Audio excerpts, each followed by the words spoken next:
Alrighty, guys, All Facts Media here. My name is Aaron Robinson, joined as always by my twin brother Andrew Robinson.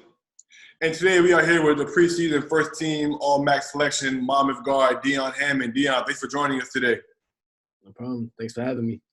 We're gonna go ahead and get right into it, man. Obviously, this is a big senior season for you, man. Coming off of a first team All MAAC selection last year as a junior, one when you averaged over 16 points a game. What are you looking forward to this year personally? To add to your game and to improve on this upcoming season? Personally, been trying to add a lot of stuff. Everybody around the league just been saying like, oh, he's a pure three-point shooter and all that. So I've been trying to work on, like inside game, the mid-range game and stuff like that, ball handling. Because I know the three is going to always be there. So just been trying to develop a all-around game. Now, we spoke to Coach yesterday. He mentioned how you're starting to post up a little more now, putting the ball on the floor and things like that. Kind of from that aspect of the game, what are you looking forward to this season, kind of showing people kind of these new aspects of your game? I think it's going to catch the league by surprise. Haven't really been to post these past 3 years. So I think if I get like a mismatch down there or a little guard on me, then I think I could do something down there. And the league's just going to have to adjust to that. Now, you guys were picked, I believe, tied for third in the preseason poll the other day. What type of motivation did that bring to you guys? What do you guys think you guys stack up in the league, with your Siennas, your Ionas, your St. Peters, and the rest of the conference? I didn't really look too much into the rankings this year because last year our season got cut short before the tournament. I feel like if we would have played that through, we would have been maybe second because Siena won the league, so we knew they was going to be at first. So, I just try not to think about that too much and just go into like the season with a clear conscience, not even worry about ranking. Yeah. Now you guys do have an older team. You guys have 4 seniors on the team this year. What are you guys looking to kind of finish your careers out? I mean, as like, what do you guys want your legacy to be leaving the Monmouth basketball program? Man, we want that ring, man. We know we got an older team. We got a lot of veterans on our team. This should be our best year for all of us, all 4 seniors. So, we just got to put it all together and go out there and get it done. Now, you being, the leading scorer returning from last season, what are you looking to bring to this team? What are you looking to do this year when guys, look to you as the elder statesman, the guy that has done it over the course of your career? Coming off being a leading scorer, of course, I'm going to try to do that again. I think that's one of the best ways I can contribute to this team. I was also talking to Coach about taking more of a vocal leadership role because I'm usually the type that leads by example, don't really have to say much. So I'm trying to speak up a little more this year and get to guys like that. Yeah. Like Coach mentioned that he's giving out technical fouls for every time you don't talk. What has that been like in practice for you thus far? Man, I don't know. I haven't got a tech yet, so we'll see how it goes. We're going to keep going like that. I guess I'm doing a good job talking. I'm just going to keep it up. Yeah. Now, obviously last year, Jalen Pickett was named the Player of the Year in the MAAC. This year, you were named preseason first team All MAAC. A lot of people think that you have an opportunity to potentially be in that Player of the Year candidate. What's going through your head? This season, is that in the back of your mind at all? For a goal to you to be your MAAC Player of the Year, or do you not really worry about that too much? Yeah, of course it's in the back of my mind. I try not to think about that stuff like on the day-to-day because I know if I put the work in, I can have a good shot at that. But, shout out to Jalen last year. He's a great player. Glad if anybody won it, it was him.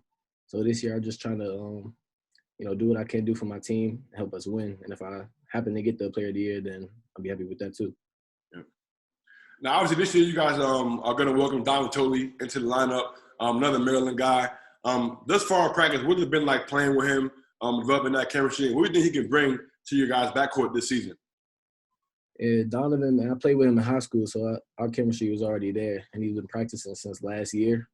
So I already know what he could bring to the table. He's a great scorer, and he knows, like, he's a great passer too. Like, if he knows if he doesn't have a shot, he can find guys in the right spots to get them off. And we try to get him to, like, calm down a little bit on the shot selection and try to be that pass-first point guard so we can get everybody involved in the game. Yeah.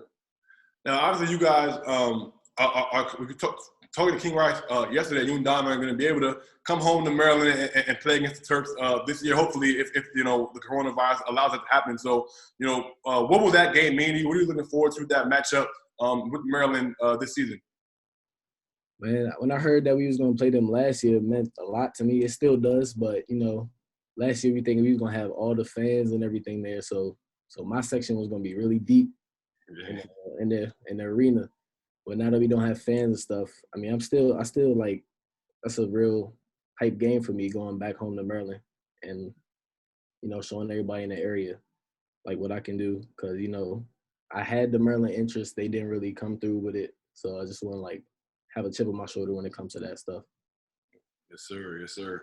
Now, obviously, what does it mean to you? Obviously, being from the DMV area, there's been a lot of great guards that come through this area, as you know, especially on the college basketball level. You have the opportunity to kind of elevate yourself into that conversation as well now this year.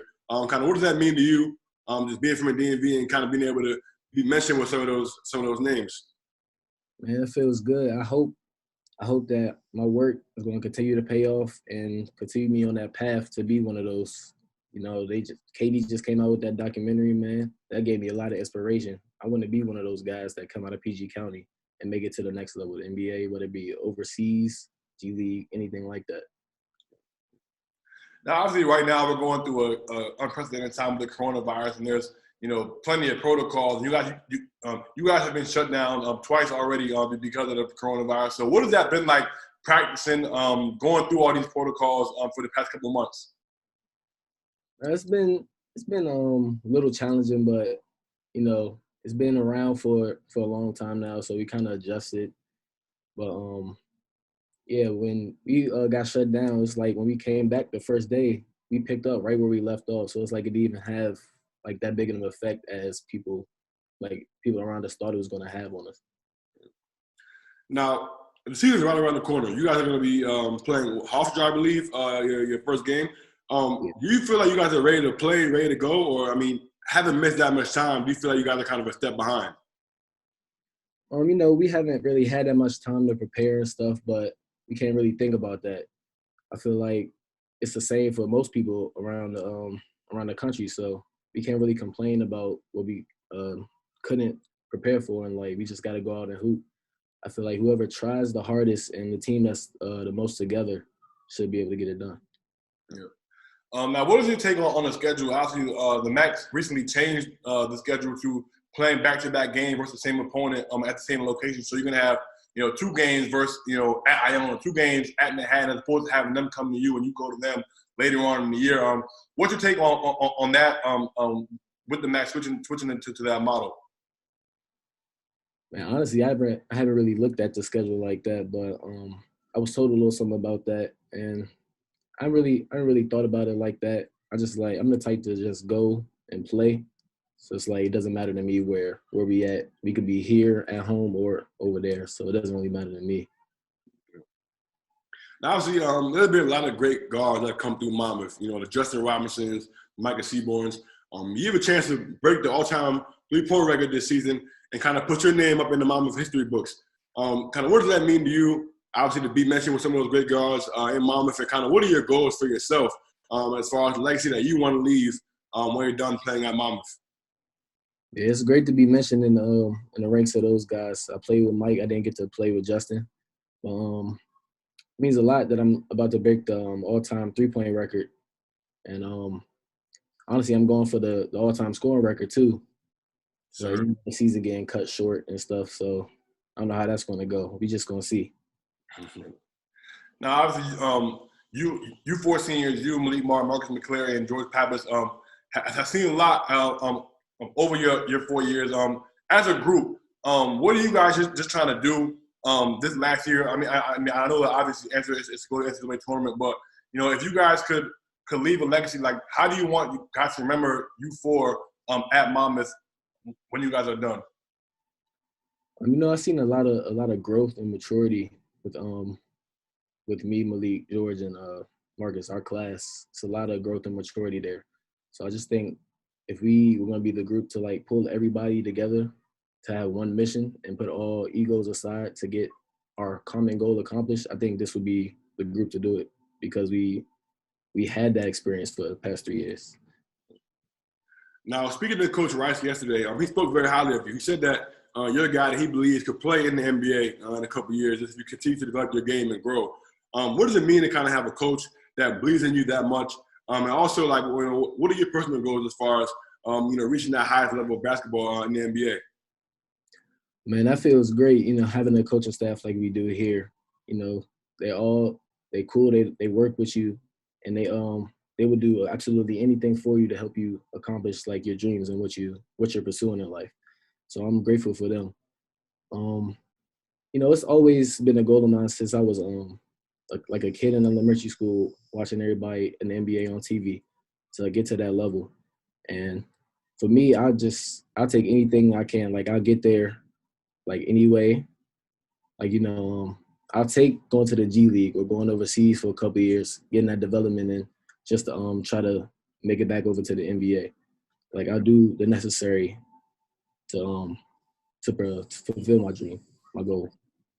And from the outside looking in, people always admire, Coach Rice just being on the sideline, seeing how he interacts with you guys. What's it like playing for a coach like King Rice? Another guy on the staff like J.R. Reed that played at the highest level at North Carolina as well. Just as a player, what is it like being in that locker room playing for coach staff like that? And that's a great feeling knowing you have a coaching staff with all that experience. We have Ricky coached over 40 years, I think. We got Coach Meeks played at Indiana. Coach Rice got to the Final Four at North Carolina. J.R. Reed played in the league for a long time. So that's a lot of a solid group of guys around you that know the game like very well and can contribute to your success in a major way. Right.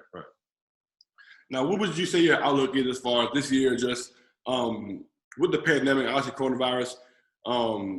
There's going to be a lot of ups and downs as far as, teams not playing the whole season. As far as, maybe you guys got to play with 6 or 7 guys some games. What is your approach for this season, and how are you kind of mentally preparing yourself for this year? That's kind of an easy one, man. All we gotta do right now is go out and hoop for real. There's no like in-person classes, none of that stuff. So really, we just try to put the coronavirus in the back of our heads, and like we just go out and hoop every day to day, because we know at any moment our season gets shut down. We know that, so we're not trying to like dwell on that fact. We're just trying to go out and hoop every day. Right. I mean, that was the last question that I had for you. I don't know if there's anything else that Andrew wanted to ask you going forward.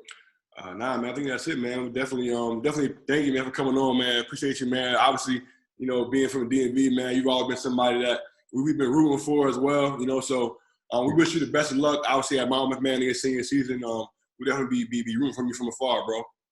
Appreciate y'all, man. Thanks for having me on here. No problem, my guy. Best of luck to you, man. Appreciate y'all.